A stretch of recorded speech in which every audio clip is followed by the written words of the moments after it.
और आज सुबह बड़ी आशीष आपको मिलेगी। एक पद को मैं, एक या दो पद को आपके लिए पढ़ रहा हूं, जो पहला कुरिन्थियों की पत्री उसके 3रा अध्याय है, उसका 16 और 17 पद को मैं आपके लिए पढ़ रहा हूं। कृपया सब ध्यान से सुने। जो बाइबल खोल सकते हैं आप बाइबल खोल सकते हैं और आप मेरे साथ देख सकते हैं। पहला कुरिन्थियों की पत्री उसका 3रा अध्याय और उसका 16 और 17 पद बहुत जाना पहचाना पद है और हम सब जानते हैं इसको। लिखा हुआ है, पौलुस कहता है कुरिन्थियों की कलीसिया से, उन विश्वासियों से कहता है, क्या तुम नहीं जानते कि तुम परमेश्वर का मंदिर हो और परमेश्वर का आत्मा तुम में वास करता है। यदि कोई परमेश्वर के मंदिर को नाश करेगा तो परमेश्वर उसे नाश करेगा, क्योंकि परमेश्वर का मंदिर पवित्र है और वो तुम हो। हालेलुया, सब बोले हालेलुया। ओके, तो पौलुस कह रहा है वो परमेश्वर का मंदिर तुम हो। सब बोलिए, वो परमेश्वर का मंदिर मैं हूं। सब बोलिए, वो परमेश्वर का मंदिर मैं हूं। हाँ जी, बहुत खास बात है। पौलुस कह रहा है क्या तुम नहीं जानते कि तुम परमेश्वर का मंदिर हो। इसका मतलब कुरिन्थियों की कलीसिया को यह भेद की बात उन्हें नहीं मालूम थी। यह बहुत बड़ी मिस्ट्री है, यह बहुत बड़ा भेद है कि हमको नहीं मालूम कि हम कौन हैं।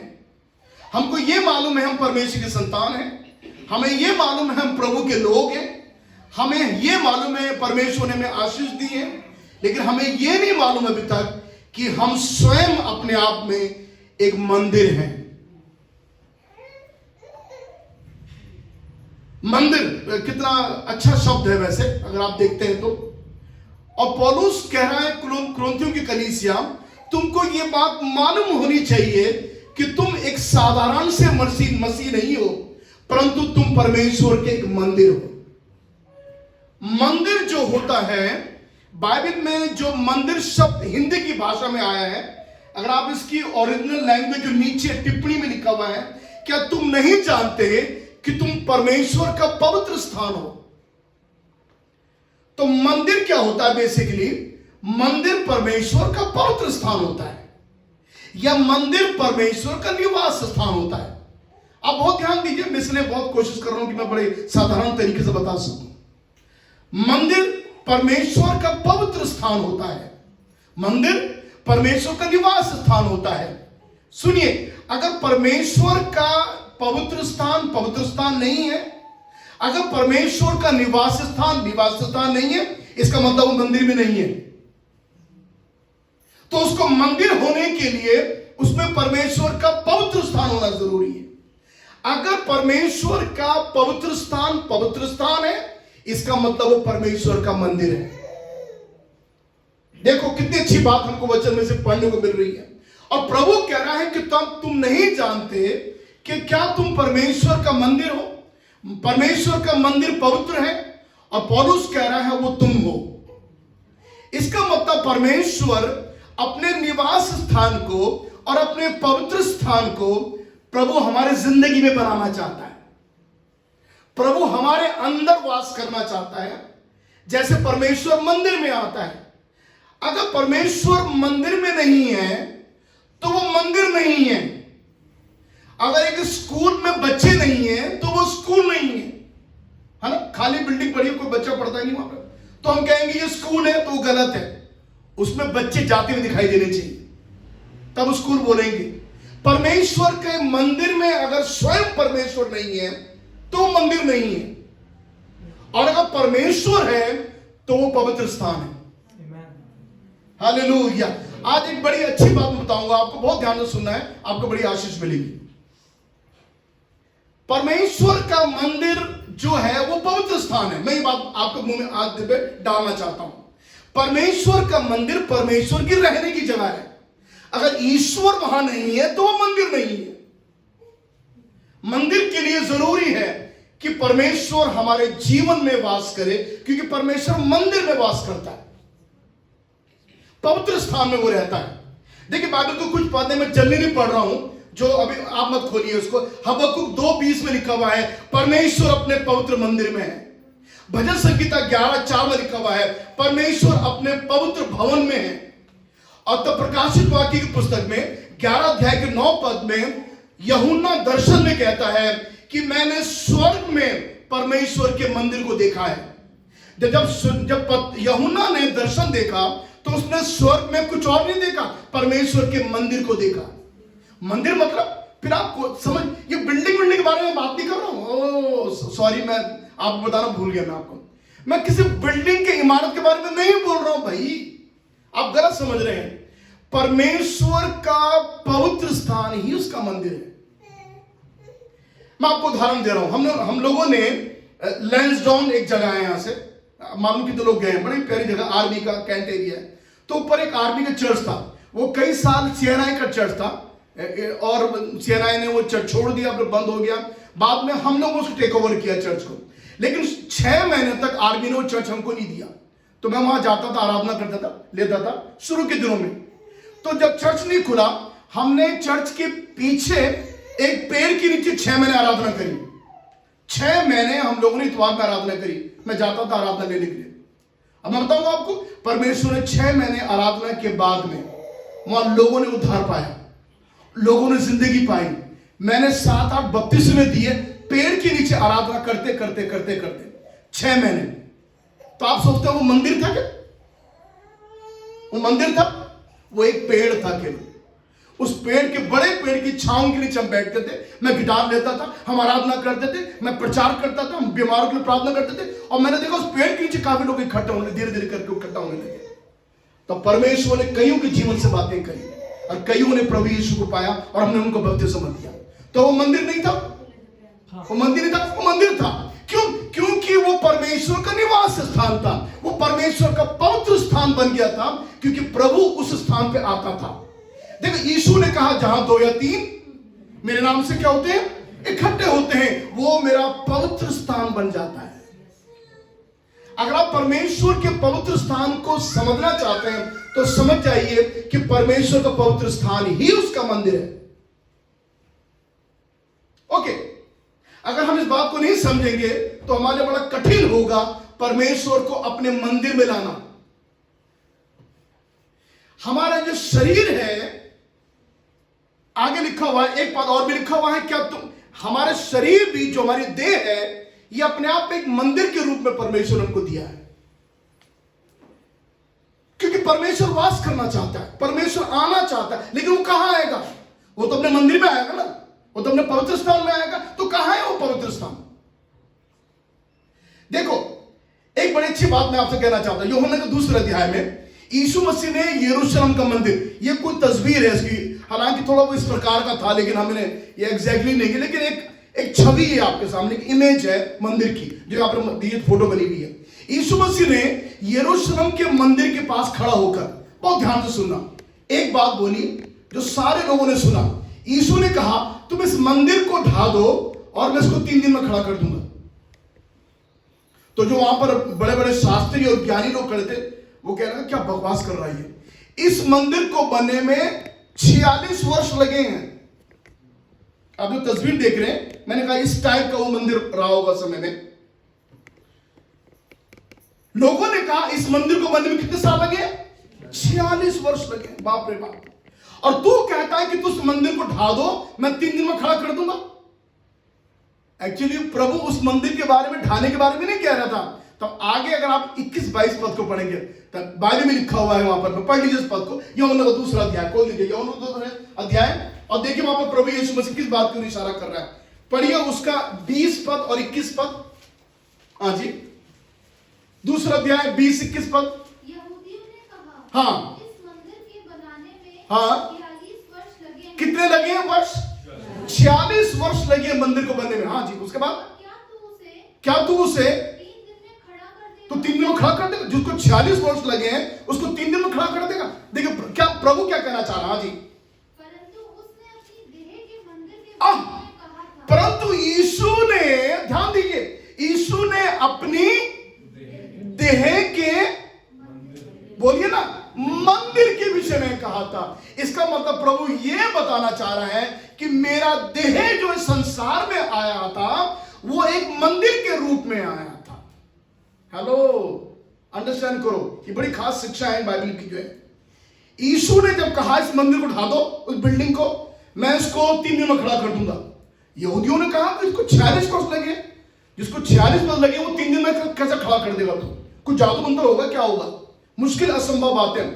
यीशु मसीह मंदिर के बारे में नहीं कुछ नहीं बोल रहा, बिल्डिंग के बारे में कुछ नहीं कह रहा था। आज सुबह मैं भी किसी बिल्डिंग के बारे में नहीं बोल रहा हूं, मैं कह रहा हूं यीशु मसीह ने कहा वो 3 दिन जब खड़ा करेगा, ये कौन सा मंदिर खड़ा होगा? ये मंदिर ढा दिया जाएगा। और यीशु ने कहा मैं इसको 3 दिन के बाद, अर्थात अपने जी उठने के बाद, इस मंदिर को फिर मैं खड़ा कर दूंगा।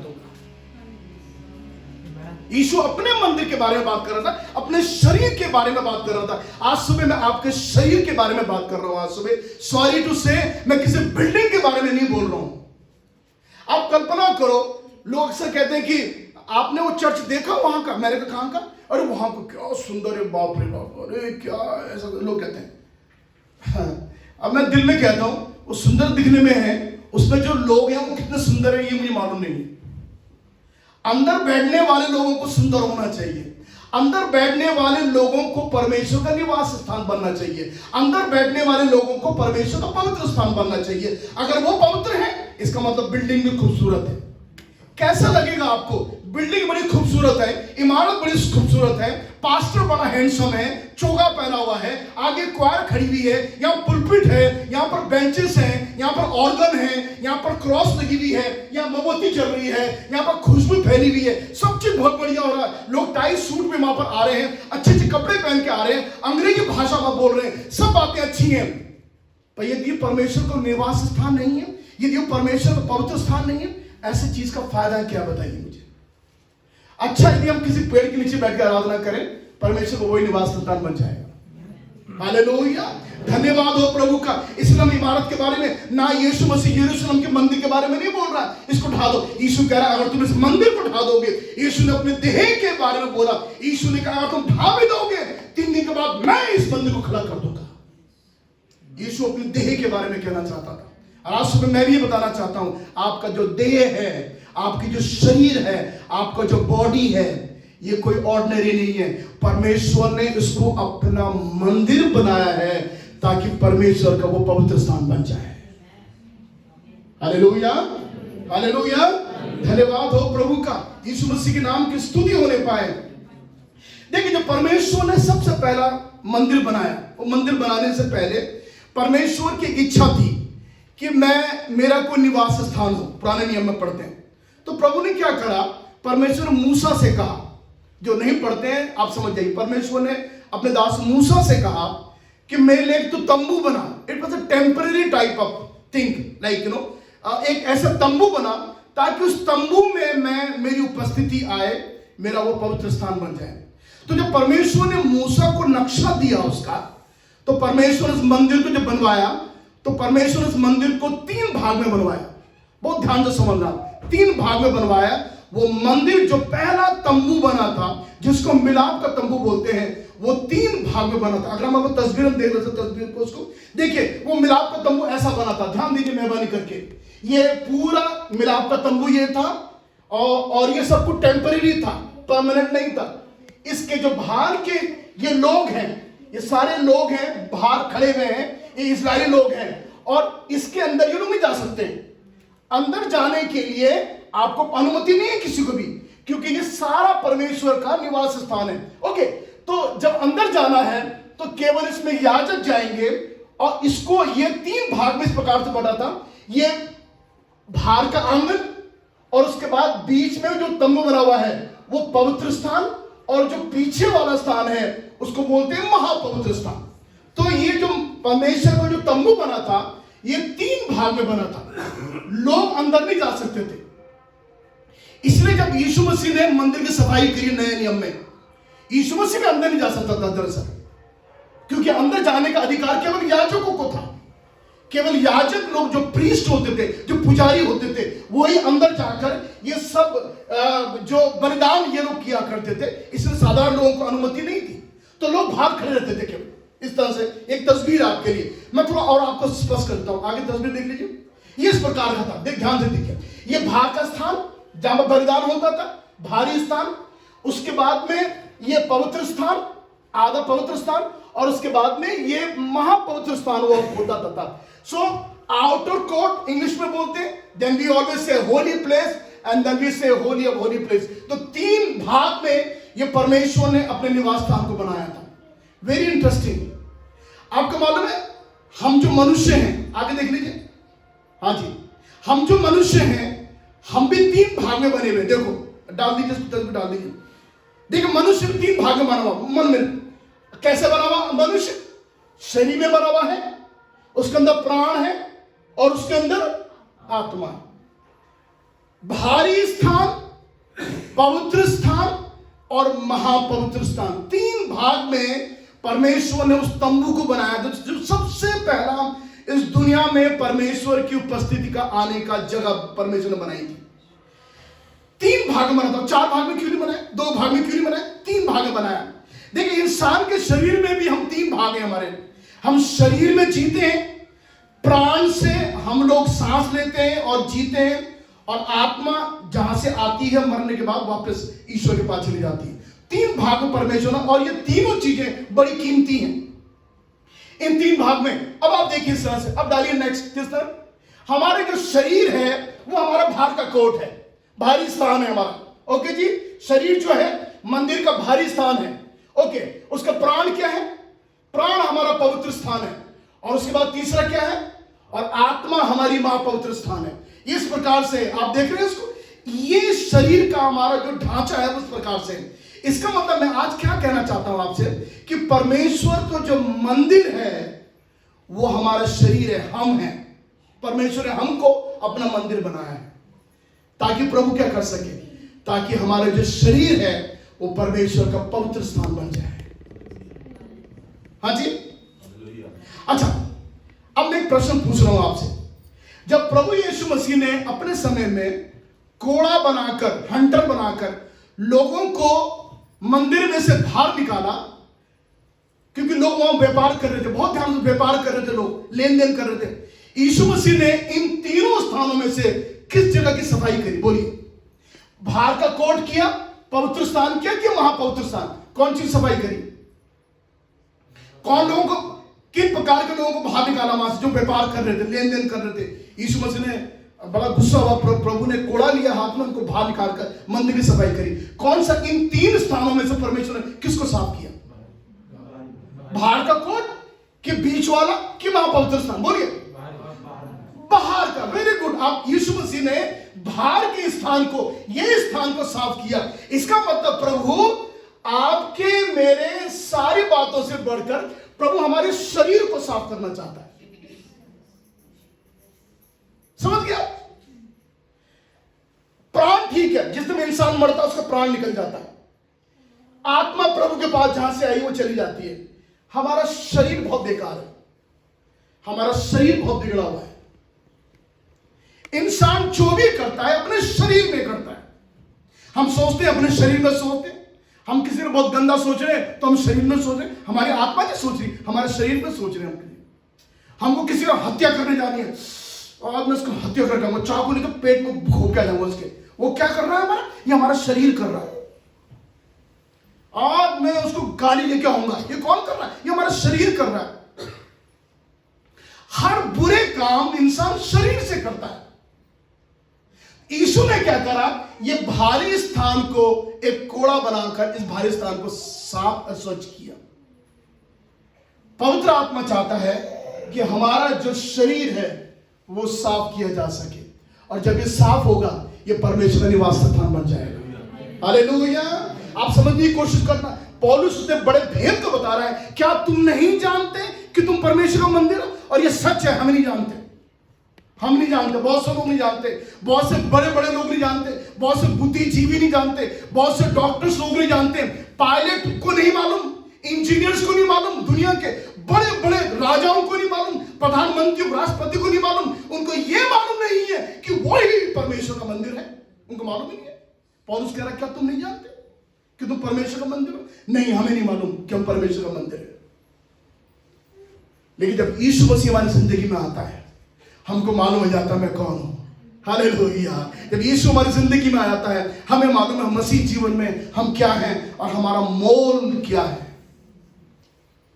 परमेश्वर ने अपने आप को हमारे जीवन में प्रकट किया यीशु मसीह के द्वारा, ताकि ये जो शरीर है ये बिल्कुल स्वस्थ हो जाए। ये शरीर जो है ये परमेश्वर का निवास स्थान और परमेश्वर का पवित्र स्थान बन जाए। आप चाहते हैं इसको होने के लिए? ये बड़ी महत्वपूर्ण बात है। आप चाहते हैं प्रभु आपके भारी स्थान को साफ करे? जब ये भारी स्थान साफ होगा आपका सब कुछ साफ हो जाएगा, है ना जी।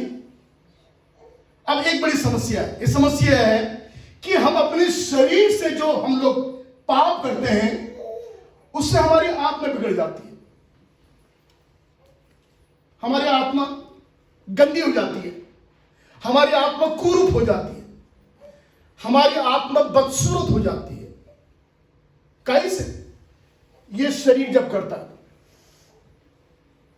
और एक यही कारण है, जब मनुष्य मरता है, मरने के बाद उसकी ये आत्मा नरक में चली जाती है। आप जितने लोग, आप लोग गांव के हैं और लोग आप, मैं समझ, आप समझ रहे होंगे क्योंकि आप लोग कई सरेदार हैं। अच्छा लग रहा है आपके सरेदाने से, आप समझ रहे हैं इसका मतलब। आपकी जो आत्मा है मरने के बाद क्या होता है?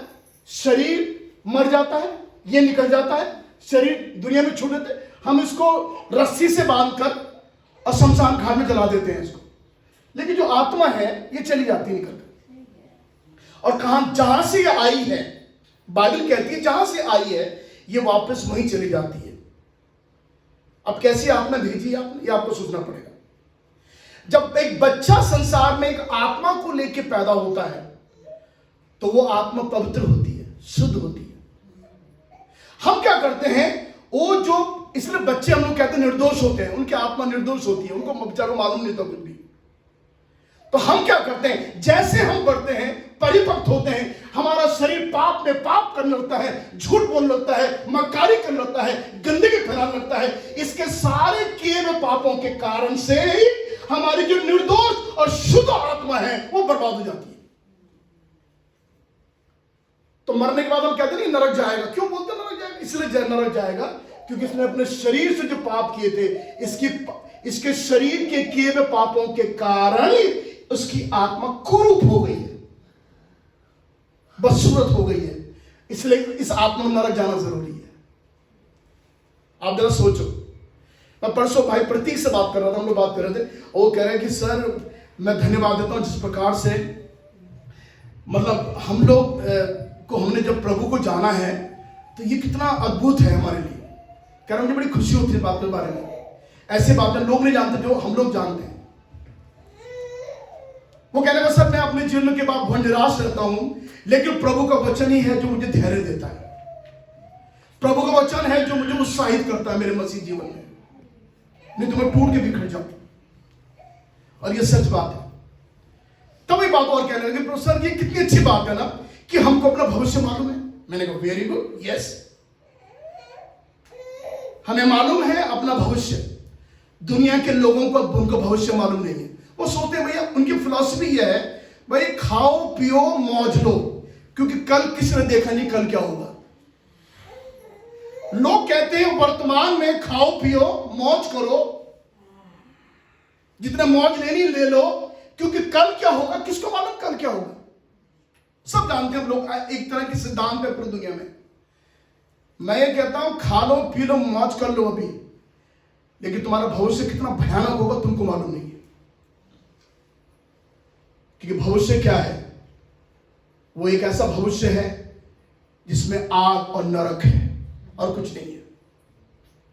इसीलिए हम प्रार्थना करें यीशु मसीह हमारे बाहर के आंगन को साफ कर दे ताकि हमारी आत्मा शुद्ध हो जाए।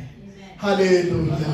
और जितने हमारे प्राण इस दुनिया से निकले, जब ये प्राण निकले, ये आत्मा वापस परमेश्वर के पास स्वर्ग में चली जाए।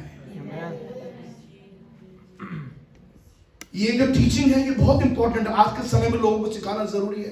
बहुत से लोग बातों को नहीं सिखाते क्योंकि लोग जानते हैं इन बातों को। पौलुस कह रहा है क्या तुम्हें मालूम तुम परमेश्वर का मंदिर हो? और सचमुच हमें मालूम ही नहीं है कि हम परमेश्वर का मंदिर है। परमेश्वर आना चाहता है, निवास करना चाहता है। वो कैसे करेगा? कैसे करेगा? हमारे वो नहीं आ सकता क्योंकि इन आत्मा तो गंदी हो चुकी है। कैसे आएगा प्रभु? और प्रभु गंदी जगह में कहीं नहीं आता, अब पवित्र जगह में प्रभु नहीं आता, क्योंकि जो शब्द मैंने प्रयोग किया है ये परमेश्वर का पवित्र स्थान है। पवित्र स्थान, पवित्र स्थान, जो स्थान पवित्र है उसमें ही प्रभु का निवास स्थान होता है।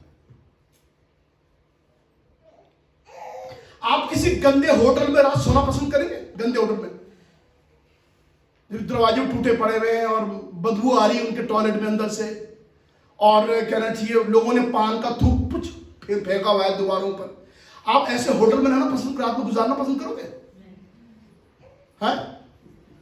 मैंने देखा चाहे घर में अच्छे ना हो बिस्तरे भी, लेकिन होटल में लोग अच्छा पसंद करते हैं। है?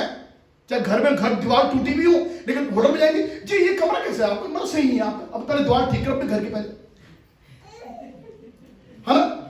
तो होटल में जाएंगे, अच्छा कमरा देखते हैं हम लोग। तो देखो हमारी टेंडेंसी क्या है, we want very good, clean, अच्छा साफ चाहिए, हम साफ सुथरा कमरा, बाथरूम। और ज्यादातर आप में कितने लोग हैं जब होटल जाते हैं जो टॉयलेट चेक करते हैं? कितने करते हैं? देख आमिन कर रहा, और उनमें से मैं भी नंबर 1 हूं। मैं बिस्तरा बाद में देता हूं, मैं पहले टॉयलेट देखना चाहता हूं। सब जितने लोग हैं इसमें कोई हम झूठ नहीं बोल सकते हैं। हम होटल में जाते हैं, मैं टॉयलेट दिखाओगे पहले उनको, टॉयलेट कैसे। आप टॉयलेट से उनके बेडरूम का अंदाजा लगा सकते हैं, उसका बेडरूम कितना बेकार होगा। होटल की क्वालिटी आपको मालूम जाएगी कैसी। तो देखो हम बुरे लोग होकर हम बिल्कुल साफ सफाई, बढ़िया अच्छा बिस्तरा, डनलप का, और कई बार तो ये नहीं, आप नहीं करते, नहीं मैं करता हूं। मैं मतलब एक और काम करता हूं, मैं बिस्तरे बैठ के देखता हूं बिस्तरा कैसा है। आप नहीं करते, मैं करता हूं। मैं तकिया हाथ तो नहीं है मेरे लिए, मेरा गर्दन रात में दर्द हो, मैं जब पैसा पे कर रहा हूं होटल के लिए, आई नीड गुड कंफर्ट, मुझे आराम चाहिए होटल में। फिर मैं देखता हूं कि पानी है कि नहीं, बोतल रखा हुआ नहीं, बिस्लरी का अच्छा पानी रखा हुआ। फिर मैं देखता हूं कि उनकी सर्विस में क्या, अगर उनकी सर्विस बहुत बढ़िया है तब तो कुछ बात कहने वाली बात ही नहीं है। तो देखो हम इंसान होकर, हम जो शरीर में रहते हैं, हम तमाम चीजों को देखते हैं। स्वर्ग का परमेश्वर जो पवित्र है वो अपने लिए पवित्र स्थान ही देखता है। हालेलुया। स्वर्ग का परमेश्वर अपने लिए पवित्र स्थान ही देखता है। वो गंदगी में कैसे आ सकता है? जब आप और मैं गंदगी में नहीं रह सकते हैं, स्वर्ग का पवित्र परमेश्वर वो गंदगी में कैसे रहना पसंद करेगा? आप प्रार्थना करें आज सुबह, प्रभु मेरे भारी स्थान को साफ कर। और यीशु मसीह के पास एक कोड़ा है, याद रख लीजिए, उसका पास एक हंटर है जिससे वो आपको मुझको साफ करना चाहता है। और तब प्रभु यीशु मसीह ने एक बात बोली जो मैं आपको बताना देना चाहता हूं। तब यीशु ने कहा, सबको बाहर निकाला इस जगह से कोड़े मारकर, उनसे कहा कि तुमने इसको डाकों की खोह बना डाला है, परंतु ये प्रार्थना का घर कहलाएगा। और काई क्यों नहीं? मैं एक बार एक पास्टर कॉन्फ्रेंस बैठा था, पास्टर साइमन उस समय जिंदा थे देहरादून में, हमने मीटिंग बैठे थे, एक पास्टर मीटिंग हो रही थी। और तब जब वो बात हम बात कर रहे थे, वो सामने प्रचारक प्रचार कर रहा था, वो ये कह रहे थे कि वो जगह जो है जिसको यीशु मसीह ने कहा डाकों की खोह बना लिया है, ये प्रार्थना की जगह बन जाएगी। तुरंत से उनके सामने मेरी तरफ देखा, कह रहा सुनील एक शब्द मिस कर रहे हैं प्रीचर, और वो ये है, सब जातियों के लोगों के लिए ये प्रार्थना का जगह कहलाएगा। हालेलुया, धन्यवाद हो प्रभु का। ये एक के लिए नहीं, आपकी जिंदगी एक के लिए नहीं, 2 के लिए नहीं, प्रभु आपके समाज के लिए आपको ब्लेसिंग बनाएगा। आपके घर में आप आशीर्वाद का कारण ठहरेंगे। क्यों? क्योंकि मेरे यीशु ने सफाई कर दी है। आपको प्रभु से बोला, प्रभु तुम मुझे साफ कर, प्रभु तुम मुझे साफ कर, प्रभु मेरे भारी कोट को, outer coat please clean Jesus. मैं चाहता कि मेरा पवित्र स्थान और साफ हो जाए, और जब ये साफ हो जाएगा, स्वर्ग का परमेश्वर की उपस्थिति को कोई रोक नहीं सकता है कि वो आपके मेरी जिंदगी में प्रवेश कर जाए। कितनी अच्छी बात है, कितनी सुंदर बात है। सब बोले हालेलुया। मुझे विश्वास है आपको आनंद आ रहा है, मेरे आपको अच्छा लग रहा है सुनकर कि प्रभु कितना भला है, और वो कुछ अच्छी चीज चाहता है, वो सुंदर चीज चाहता है। आप में कितने लोग बाजार में जाते हैं, सड़े टमाटर ले लेते हैं, टमाटर वाले तो बोलते हैं सड़े में दे दो, मैं खा लूंगा, है? आलू वाले के पास जाते हैं, हरे वाले हरे आलू डाल दो, तो अच्छे आलू रख ले, हरे आलू तो मुझे दे दे। कपड़े लेने जाते हैं, कुछ लोग तो कपड़े में धूल लगा देखते हैं, भाई तो कपड़ा अच्छा नहीं है, आपका रंग निकालेगा। तो देखो हम लोग कितना टिप्पणी करते हैं, बताइए, सोचो आप कितना ज्यादा हम दुकान वालों को परेशान करते हैं, दुनिया वालों को। बाजार जा रहे हैं, दुकान वालों को परेशान, मिठाई वालों को परेशान कर रहे हैं कि मिठाई की वो आपकी ठीक लगती है बढ़िया। अरे हम कितना नुक्ताचीनी करते हैं बाजारों में जा के। टमाटर भी टनाटन बढ़िया वाले लाल मोटे टमाटर, और कहते हैं कि देसी तो खट्टे वाले बढ़िया होंगे, आलू जो अच्छे होंगे, हरे वाले नहीं चाहिए, कपड़े हो जो अच्छे हो जिसका रंग ना निकले। हम दुनिया में होकर कितनी अच्छी चीजें अपने लिए चाहते हैं। स्वर्ग का परमेश्वर भी अपने लिए एक पवित्र निवास स्थान चाहता है जिसमें वो वास कर सके। और स्वर्ग जो है पवित्र जगह है, और स्वर्ग में रहने वाला परमेश्वर भी पवित्र है। हालेलुया। स्वर्ग का परमेश्वर इसलिए आपसे पवित्र जगह के स्थान डिमांड करता है क्योंकि वो स्वयं पवित्र स्थान में निवास करता है। यूहन्ना कह रहा है मैंने स्वर्ग में परमेश्वर के मंदिर को देखा है। हालेलुया। परमेश्वर का मंदिर जब स्वर्ग में है, वो जब पवित्र है, इस दुनिया के मंदिर को कितना पवित्र होना चाहिए, ये बहुत जरूरी बात है। अभी कुछ नहीं है, तमाम कलीसियों में अभी डाकुओं की खो बन चुका है, लोग व्यापार कर रहे हैं, उसमें लोग बिजनेस कर रहे हैं। आज चर्चों में आप आकर देख लीजिए, लोग लड़ रहे हैं, फाइट कर रहे हैं कुर्सी के लिए। कौन है जो प्रॉपर्टी कमेटी के चेयरमैन बनेगा, कौन डायरेक्टर बनेगा, कौन पास्टर बनेगा, कौन बिशप बनेगा, कौन डीएस बनेगा। हम लोग लड़ रहे हैं चर्च में, उसके बाद इलेक्शन होंगे, इलेक्शन में शराब लोगों को पिलाकर लोग अपने लिए वोट लगाएंगे। ये डाकुओं की खो बन चुका है। आज कलीसिया डाकुओं की खो बन चुका है। परमेश्वर कह रहा मैं आना चाहता हूं, I need a holy place. प्रभु कह रहा मैं आना चाहता हूं, मुझे पवित्र स्थान चाहिए ताकि मैं उस पवित्र स्थान में निवास करने पाऊं। हालेलुया। ओ अपनी कलीसियाओं से कहा तमाम परमेश्वर के दासों को और जितने सेवक लोग हैं उनको जान लेना चाहिए कि परमेश्वर का भवन पवित्र है। परमेश्वर का भवन पवित्र है। जब आपका मेरा जीवन प्रभु के लिए इस प्रकार से इस्तेमाल होगा, दुनिया की कोई ताकत नहीं है मेरे यीशु को स्वर्ग से उतरकर आपकी जिंदगी में वास करने के लिए। कोई मेरे यीशु को रोक नहीं सकता है। कोई भी स्वर्ग की ताकत यीशु को आपकी जिंदगी में आने से रोक नहीं सकती है, लेकिन उसके लिए एक पवित्र स्थान चाहिए। It need a holy place. जब होली प्लेस होगा, परमेश्वर ने मूसा से कहा जब तू 3 स्थानों को बनाएगा, मेरी शक्ल ग्लोरी आसमान से उतरेगी, मैं स्वर्ग से उतरूंगा और मेरी महिमा इस तंबू में आ जाएगी। और बाइबल लिखा हुआ है जब तंबू बन गया, जब ये सारा तंबू बन गया, एक दिन समय आया जब परमेश्वर ने आकाश से अपने उपस्थिति के बादल को भेजा, बादल उतरा वहां पर में, सब लोगों ने देखा परमेश्वर आ गया है यहाँ पर में। हालेलुया। परमेश्वर आ गया है यहाँ पर में। जब सुलेमान ने पहला मंदिर बनाया, पक्का मंदिर बनाया, उसमें लिखा हुआ जिस दिन उसका उद्घाटन हुआ, सुलेमान ने उद्घाटन किया, सारे यहूदी कौम को बुलाया, सारे इजरायली आ गए। दुनिया का सबसे पहला मंदिर सुलेमान ने बनाया। जब मंदिर बन गया तब सुलेमान ने प्रार्थना करना शुरू करा। एक सुंदर सी प्रार्थना सुलेमान ने, और जैसे प्रार्थना करने के बाद में लिखा थोड़े समय के बाद में परमेश्वर का उपस्थिति का बादल उस सुलेमान के मंदिर में आया। और बाइबल में लिखा हुआ है और जितने पादरी वहां पर थे वो सब भाग गए, जितने याजक वहां सब भाग गए। क्यों? क्योंकि वो परमेश्वर की उपस्थिति सामने ठहर नहीं सके। हालेलुया। परमेश्वर की वो सामर्थ, परमेश्वर की वो महिमा, परमेश्वर को उपस्थिति का बादल उस मंदिर के अंदर प्रवेश किया। लिखा भाई याजक लोग सेवा टहल नहीं कर पाए। क्या बात है। ये है प्रभु। हम लोगों ने परमेश्वर दूसरे तरीके देख, हमने धर्म में देख लिया उसको, और वो धर्म का परमेश्वर वो है, वो धर्म का। आपका मालूम भारत में 2 मिलियन मंदिर है। 2 मिलियन क्या बोलेंगे उसको? 20 लाख मंदिर हमारे भारत में। 20,000 नहीं, 20 मंदिर नहीं, 20 लाख मंदिर हमारे भारत में। आप गूगल करके देख लीजिए, बताइए 20 लाख मंदिर। बाप रे बाप।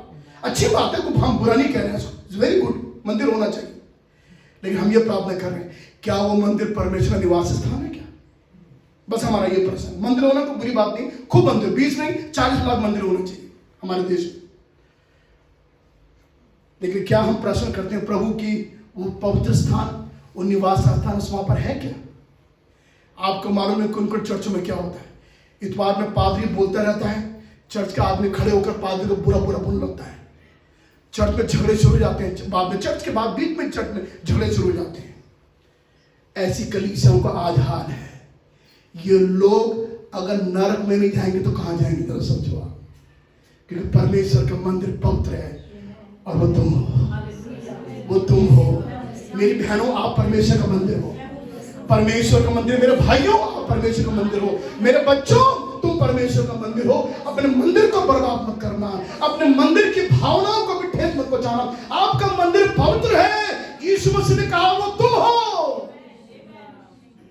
आखिरी बात मैं कह देता हूं, पढ़िए, कोई ना पढ़िए, 2 कुरिन्थियों की पत्री 6 अध्याय, 2 कुरिन्थियंस 6 अध्याय, कोई मेले पढ़ेगा और धीरे धीरे पढ़ेगा। हाँ जी, इसको क्या हम समाप्त करते हैं उसके बाद में। 2 कुरिन्थियों की पत्री 6 अध्याय, हाँ जी, और उसके 16 पद से हम पढ़ना शुरू करते हैं धीरे धीरे करके। और मूर्तियों के साथ, हाँ जी, परमेश्वर के मंदिर का क्या संबंध? हाँ जी, और फिर आगे, क्योंकि हम तो जीवते परमेश्वर के मंदिर हैं। क्या बात है। फिर पौलुस कह रहा है, क्योंकि हम तो, सब बोलिए, क्योंकि हम तो जीवते परमेश्वर के क्या है, बोलिए, सब बोलिए, क्या है, किसके मंदिर हैं? आज आप जैन गॉस्पेल मिनिस्ट्री के मंदिर नहीं हो, आप लिखा तुम जीवते परमेश्वर के क्या हो, मंदिर हो। बोलिए, जीवते परमेश्वर का मैं मंदिर हूं। फिर क्या होगा? हाँ जी, जैसा परमेश्वर ने कहा है, जैसा परमेश्वर ने कहा है, मैं उनमें बसूंगा। हालेलुया। परमेश्वर कह रहा है, अब जब मेरा मंदिर बन गया है, जब तुम मेरे मंदिर हो, तो कह रहा है मैं तुम्हारे मंदिर में क्या करूंगा, बसूंगा। परमेश्वर आकर आपके मंदिर में बस जाएगा। पहली बात। दूसरी बात, और चला फिरा, मुझे ये लाइन बहुत अच्छी लगती है, लिखा मैं उसके बीच में क्या करा करूंगा, चला फिरा करूंगा। कैसे कैसे मंदिर में चल रहा है प्रभु, कितनी अच्छी बात है। परमेश्वर अगर हमारे मंदिर में चल रहा है तो हालेलुया। हाँ जी, अभी तो मंदिर में चलना फिरना छोड़ो, प्रभु का मंदिर में है ही नहीं प्रभु। लिखा हुआ है, परमेश्वर कह रहा है उस मंदिर में मैं बसूंगा और उस मंदिर में मैं, हालेलुया, वो कह रहा मैं चला फिरा करूंगा मंदिर। हाँ जी, और बोलो, और मैं उनका परमेश्वर, और मैं उनका परमेश्वर हूंगा। उस मंदिर का परमेश्वर मैं हूंगा। और चौथी बात, और वे मेरे लोग होंगे। Hallelujah, hallelujah, hallelujah. और प्रभु कह रहा है और वे मेरे लोग होंगे। वो लोग होंगे, पक्के होंगे, क्योंकि उसमें परमेश्वर चल फिर रहा है, क्योंकि परमेश्वर उसमें वास कर रहा है, क्योंकि परमेश्वर उस मंदिर का प्रभु है। और हमको प्रार्थना करना, प्रभु मेरे मंदिर में कोई राज ना करे, मेरा मंदिर किसी की नहीं है। मैं चाहता हूं प्रभु मेरे मंदिर में आप वास करें और आप उसमें चले फिरें। हालेलुया। इसलिए कितने घरों में प्रभु नहीं है, कितने घरों में प्रभु नहीं है। हाँ, पैसा है आपके घर में, हाँ आपके घर बहुत खूबसूरत है, ये मैंने मान लिया। हाँ, आपके घर में सब पढ़े लिखे लोग हैं, मैंने मान लिया। हाँ, आपके पास आपके अलमारी में बड़े प्यारे प्यारे कपड़े रखे, बड़े महंगे महंगे कपड़े रखे, मैंने मान लिया। लेकिन प्रभु नहीं है। हिजकियेल नबी की पुस्तक में, हिजकियेल ने उसके 8 अध्याय में उसने परमेश्वर के मंदिर में परमेश्वर को नहीं देखा। आप जानते क्या देखा? उसने मंदिर में एक छोटा छेद देखा। प्रभु ने कहा छेद को फोड़ दे। उसने जब मंदिर में छेद को फोड़ा, अंदर दरवाजा था। परमेश्वर ने दरवाजा खोल दे, दरवाजा खोला। तब हिजकियेल कह रहा है मैंने उस मंदिर के अंदर सारी घृणित चीजों को देखा, सारे पाप की चीजों को देखा, गंदी गंदी नंगी नंगी तस्वीरें, जैसे दुनिया में ना जनता की तस्वीरें गंदी गंदी, औरतों की तमाम तस्वीरें गंदी गंदी, उस सारी तस्वीरों को परमेश्वर के यरूशलेम के मंदिर में परमेश्वर ने हिजकियेल को दिखा दिया। देख, मेरा मंदिर अब पवित्र हो चुका है, इसलिए ये चीजें इन हैं और मैं आउट हूं। परमेश्वर ने अपने आप को यरूशलेम के मंदिर से अलग कर दिया था। क्यों? परमेश्वर अपने मंदिर से बाहर क्यों है? क्योंकि मंदिर में कोई और चीजें आके बैठ गई हैं। आपके शरीर के अंदर कुछ और है, प्रभु नहीं आएगा, वो बाहर है। अब आप कितना भी बोलते हो प्रभु तेरे नाम से दो इकट्ठे होते हैं, प्रभु तेरे नाम से दो इकट्ठे होते हैं, इकट्ठे होते हैं, अब आप करते रहो प्रार्थना, वो तो बाहर है, वो नहीं है अंदर। हिजकियेल ने दर्शन में परमेश्वर को यरूशलेम के मंदिर से बाहर देखा। अंदर क्या है? अंदर घृणित, इंग्लिश में लिखा हुआ ऑल अबॉमिनेशन, और गंदी गंदी चीजें मंदिर के अंदर आ चुकी थी, आकृतियां बनी हुई थी। प्रभु ने कहा अगर ये रहेंगे तो मैं नहीं रहूंगा, क्योंकि परमेश्वर पवित्र है और वो कोई भी अपवित्र चीजें पसंद नहीं करता है। प्रभु हम पे अनुग्रह करे। वो कह रहा क्या तुम नहीं मानो तुम परमेश्वर मंदिर हो, मैं तुम में वास करूंगा। लिखा हुआ है मैं तुम्हारे बीच में चला फिरा करूंगा। कितना अच्छा लगता है जब घर में हम लोग इकट्ठे रहते हैं और प्रभु में हम आगे बढ़ते रहते हैं। हमारी समस्याओं में, हमारे दुखों में, हमारे आंसुओं के समय में, जब घर में बहुत सी टेंशन होती है, हम यीशु को अपने घर में चलते फिरते देख रहे हैं। हालेलुया। मेरे जो पास्टर फ्रेंड दिल्ली में जिनकी डेथ हुई, पास्टर राजमणि हानों का, दिल्ली में, उनकी वाइफ को जब मैंने फोन किया, उससे पहले मैं उनके चर्च में प्रचार करके आ चुका था। ताजुब हो कि जल्दी दुनिया उनकी छोड़ी उन्होंने। अच्छे प्रभु के दास, बहुत हलीमी के साथ प्रभु की सेवकाई करने वाले इंसान थे। मैंने उनकी वाइफ से पूछा, बाद में फोन किया, मैंने कहा सिस्टर क्या हुआ उनको? मैंने कहा वो तो अच्छे थे। उनकी वाइफ बहुत हिंदी नहीं बोल पाती है। वो कह रही है पास्टर जी अंत में वो अच्छा है, प्रभु के पास चले गए। मैंने कहा है? कह रहे हाँ। कह रहे मरने से पहले हॉस्पिटल में अपने बिस्तरे में ऐसे बात करते रहते थे, उठ के बैठ के दीवार पर टेक लगाकर तकिया लगा पीछे और बात करते थे। आगे प्रभु तो अच्छा ठीक है, अब यही रहना प्रभु, मेरे से बात करना। कह रहे थे कि मेरे हस्बैंड मरने से पहले प्रभु से बिल्कुल आमने सामने बात करते थे। कह रही हम नहीं देख पाते थे, लेकिन उनके बिस्तर में प्रभु उनसे बातें करता था बैठ बैठ कर। I am shocked at it. मेरे होश उठ गए जब मैंने सुना कि प्रभु के लोगों के साथ ऐसा नहीं होता कि मरने से पहले प्रभु बिस्तर में आकर बैठ जाए और उससे बातचीत करे। और तब वो बोलते रहते थे। तो मैंने कहा आपने कुछ नहीं किया? कह रहे मैंने उनको जब धीरे से उनका हाथ पकड़ा, वो ऐसे बैठे हुए थे, मैंने उनको जैसे हाथ छुआ, उन्होंने धीरे से मेरे हाथ को उठाकर एक कोने पर धर दिया कि तू मुझे डिस्टर्ब मत कर, मैं प्रभु से बात कर रहा हूं। प्रभु बिस्तर में, और कहने लगी मैं सच कह रही हूं पास्टर, यीशु मसीह ने बिल्कुल उनके बिस्तर में बैठकर उनसे बातें करता था। कितनी अच्छी बात है ना, कितनी अच्छी बात है ना। ये वो मंदिर है जो परमेश्वर के लिए पवित्र है। हालेलुया। ये अस्पताल के बिस्तर जो दूसरों के लिए अशुद्ध है, ये परमेश्वर के लोगों के लिए पवित्र है, क्योंकि यीशु का निवास स्थान वहां पर है। और कितने लोग हैं दुनिया में ऐसे अच्छी मैं बातें बता सकता हूं आपको। ये वो लोग हैं जिन्होंने प्रभु के लिए, हाँ फोन बंद कर दिया, फोन करना बंद कर, प्रभु की उपस्थिति में महसूस करें, नहीं तो प्रभु नाराज हो जाएगा। परमेश्वर कह रहा है आज सुबह, क्या तुमको नहीं मालूम तुम परमेश्वर का मंदिर हो? और आज सुबह आपको मालूम हो गया आप परमेश्वर का मंदिर है। आइए अपनी आंखों को बंद करें, गंभीरता के साथ जिंदगी बताएं प्रभु के लिए। मौज मस्ती में, मजाक में नहीं जिंदगी बताएं। प्रभु से बोले प्रभु मैं तेरा मंदिर बनना चाहता हूं, ताकि मेरे मंदिर में तेरा पवित्र स्थान बन जाए और वो तेरा निवास स्थान बन जाए।